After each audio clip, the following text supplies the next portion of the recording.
So I went speed dating and I wanted to tell you how it went.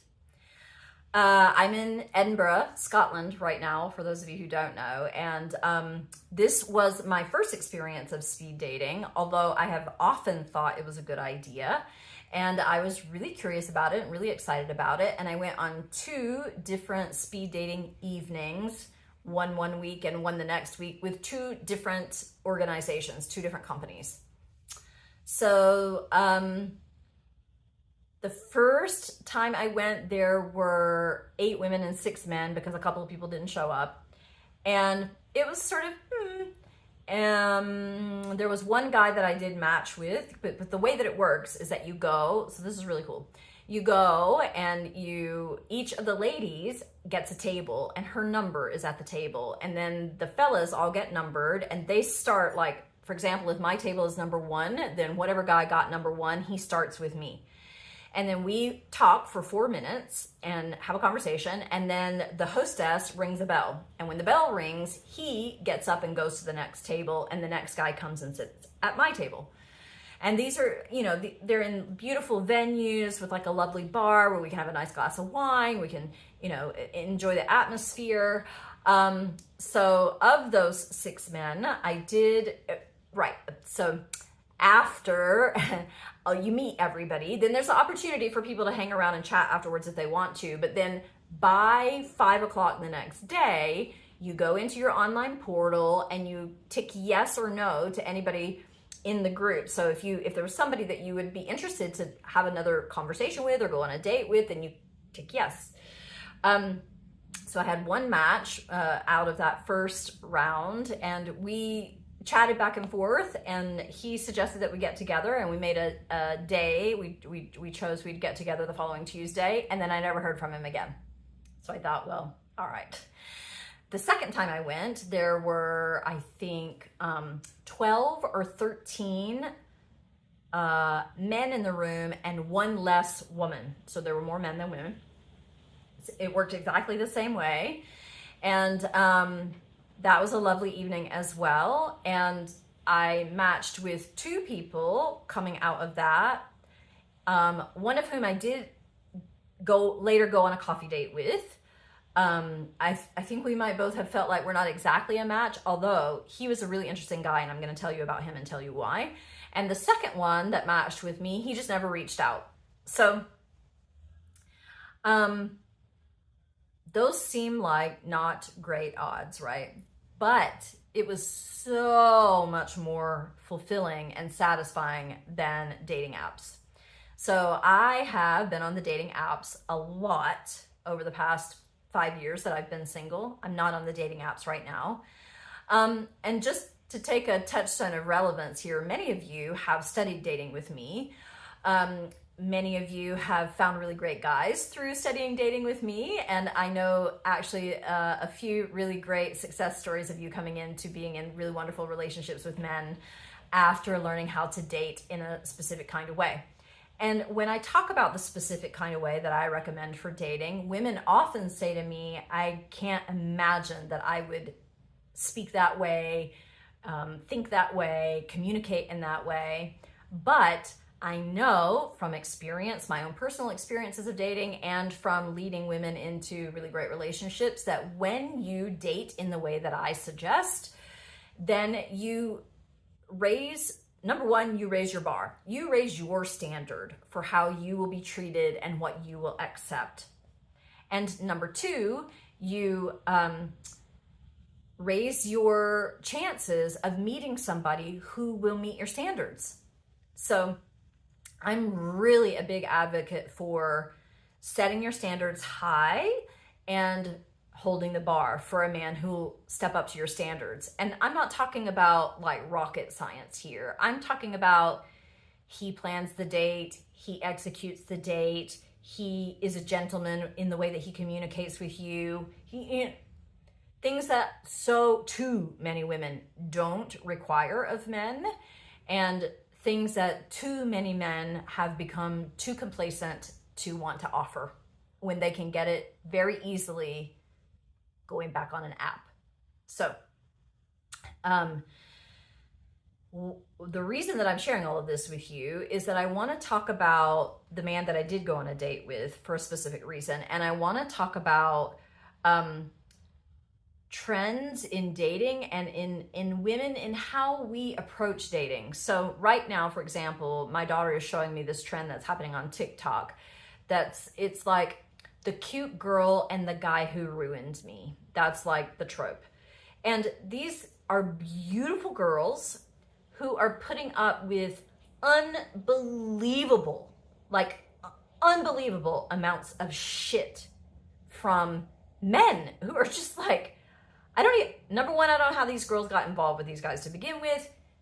All I can think is chemistry. And number two, it's unbelievable, because it's hard when we bond with somebody through oxytocin. It's hard to disengage from it and move away from it. But I don't mean like he doesn't open the door for me, he never takes me out to dinner. I mean, I'm picking up his clothes off the floor all the time. I do all the cooking. He hasn't taken me on a date in 3 months. No. So I'm aware that there's some big things happening in the energy of the dating world right now. And I think that's been happening since COVID. I think COVID really blew a hole in the dating world, and that it's been trying to fill itself up and recover ever since. My experience is that being on the apps since then, there have been a lot of very, very lonely, very, very truly incompetent, don't know how to be with women kind of men coming to the dating apps. That's not all that's on the dating apps, for sure. But when I'm coaching women around using the dating apps, what we're talking about is that we're turning over stones. It's like walking on a beach full of stones. We're turning over stones until we find the gem. And you might turn over a lot of stones on a dating app before you find a gem. So to circle back around to the coffee date that I went on a date with a man who's actually 14 years younger than I am. Now, I've been on dates with younger men before, many of them actually. I've never long-term dated a younger man, but I have often felt that would be a really good match for me. So we went on this coffee date. We did talk about our age gap. For him, it was a non-issue. For me, I was like, I'm open. I would explore this, but I don't know. That's a bigger gap than I've ever really considered. But what I really appreciated about him was well, for one thing, he's an entrepreneur. He has a very entrepreneurial mind, but he also has a very open mind about women and how to treat women and dating in many kinds of ways. I'll give you an example. The thing that I most often come up against in dating younger men or going on a date with younger men is their desire to have children. And it's just not going to happen. I've already done that part of my life. I'm not interested in doing that again. I don't want to do that again. And whenever I encounter that with a man, I always encourage him to go and do that. That I'm not the right match for him, but I think for people who really want to be a parent, they should. It's a journey. It's an evolutionary growth path. So I'm really encouraging those guys to go and do that. And I'm still, dating until I meet somebody who's more on the same page with me. But what he said about that topic was, I always feel like, the parenting conversation is about whatever woman I'm dating. He said, I've dated women who never wanted to have children and aren't going to have children, and I'm totally fine with that. I've dated other women who don't want to conceive and carry a child in their own body, but would like to adopt a child, and I'm totally fine with that. And I've also dated women who really want to have biological children, and I'm fine with that too. And he said, for me, from my perspective, his perspective, she's the one who's going to conceive and grow the child in her body. That's a big thing for her to take on. And so it has to be a conversation with her. It can't be just me, trying to impose what I want. And I thought, wow, that is the most evolved answer to that question that I've ever heard. I've never heard a man talk about it in that way. And I really appreciated and admired that about him. I think there are other ways that we're not actually a match, but from that standpoint and his ethos around what relationships mean to him and what they mean to me. Like he shared with me that he discovered about himself after breaking off an engagement, and that was a mutual decision for them some years ago, that he actually isn't interested in the traditional get married, have children, settle down in one place kind of life. He's more interested in what I'm interested in, which is, a life of adventure and exploring the world and being available for opportunities and possibilities to arrive and pursuing those things. And that he had taken really some deep introspection time to get clear about himself, what he wants out of a relationship before moving into one again, and that he had gotten really, really clear about that. So I'm sharing all of that with you to say that I think as much as we often find dating nowadays to be frustrating, there are still gems in the world. And once we get to the place where we're finding the gems, then it's just about finding the gem that's actually the right match for us. But the gems are out there and they're worth looking for. It's worth going for it. It's worth going out. It's worth meeting people. It's worth trying different kinds of events. He told me that he goes not only to these speed dating events, but also to meetups. And he said, and every time I travel to a new city, I go to meetups in the city and go meet people. And I thought, brilliant, that's really smart. For me, it's always been tango or salsa in the dance communities, but I think meetups are a great idea too. And just finding things that you're interested in and ways to meet other people there. And that can be a really savvy way to start meeting new people and even people for dating in this time period, in this age right now. I think, it's hard for me. I think it's harder on the apps. He and I talked about this too. And we both had the same perspective, which is that the reason the apps don't really work, well, there are two reasons. Number one, the apps make money off of people staying on them. So the algorithms are geared towards sort of keeping you there, and you have to keep putting more money in and more money in to like get the algorithm to work in your favor. That isn't always true across the board, and I do know people who are having success with the dating apps, but in a big way, that's true about them. And secondly, one of the biggest problems with the dating apps is that there are too many options. And people don't make good decisions when there are too many options. This is a psychological thing. But I think that this is really ruining dating in a lot of kinds of ways, because a guy looks at a woman's profile and thinks, she's too much work or she's too much trouble. And he just keeps swiping to the next until he finds somebody who'll, take whatever he's willing to give. Or it's based on looks or like there's so many things about that two-dimensional flat screen experience that is involved with dating. It takes a lot of stamina and a lot of fortitude to stay with the dating apps. Again, I do know people, I see it in my own clientele. I have friends in my life who meet amazing men on a dating app, but it's a rock turning over mission, and it can take some real, some strength and fortitude to keep doing it. But there still are gems in the world. There are great guys in the world. And, I did see this, I was reading this study about the psychological aspect of this. Actually, they did a study in which people walk into a store where you can buy jam, like preserves.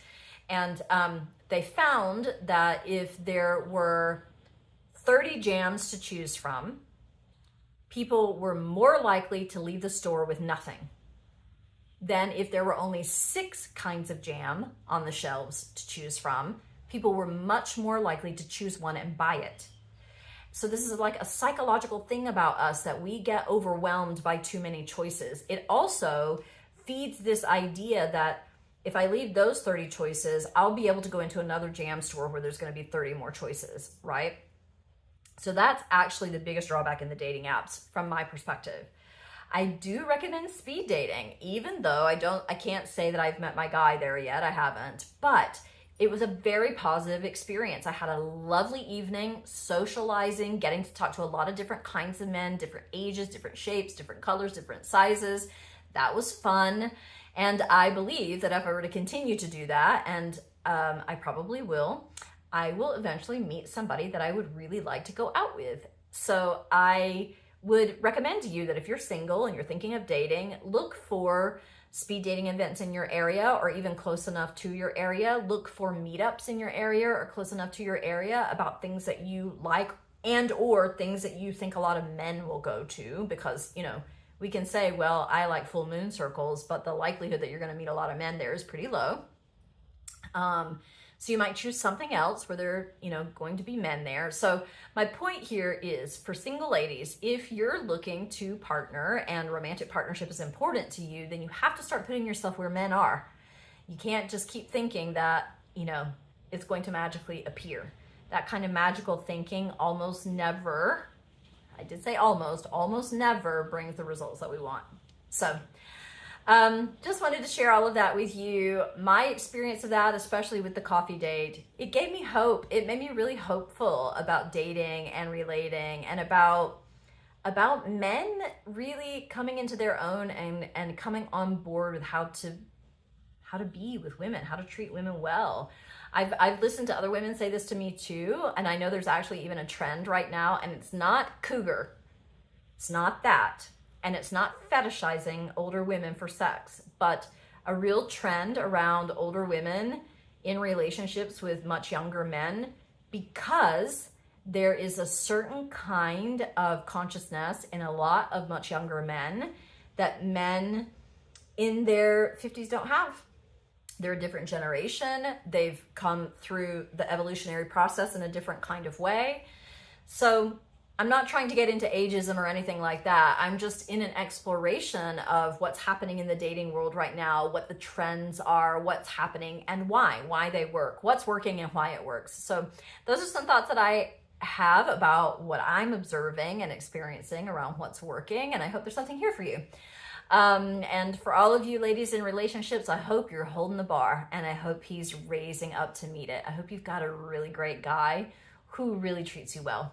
And if you're single and you feel like you need some help with dating, or if you're in a relationship and you're struggling with having your guy really meet you, I have loads of things for you around that. You can check out the online courses on my website, and you can also check out my new Embody Your Feminine program. We are going to be talking about dating and relating with men in that program. And you can see the details about that program in the email below. It's my first big announcement to the public of it. I'm very excited about it. There's a lot in it. We're going to be doing a lot together. So yeah, head over there and check it out. But if you need something in the meantime, feel free to reach out to me. We could do some sessions around that. Or check out my dating and relating online courses on my website. Those are in the links below too. All right, sending big love to you from my heart to yours, and I'll see you next time. Blessed be. If you could go over and click that subscribe button, it would really help me continue to bring you free content, and it would help YouTube and the algorithm spread this content to others, other women who may not yet have found feminine wisdom teachings, may not yet have found spiritual teachers for themselves, who could really benefit from what I'm offering here. If you just click that subscribe button, that can really help make that happen. It's a simple and easy way that you can help other women find their way to feminine wisdom teachings. All right, thanks so much for that, loves. Blessed be.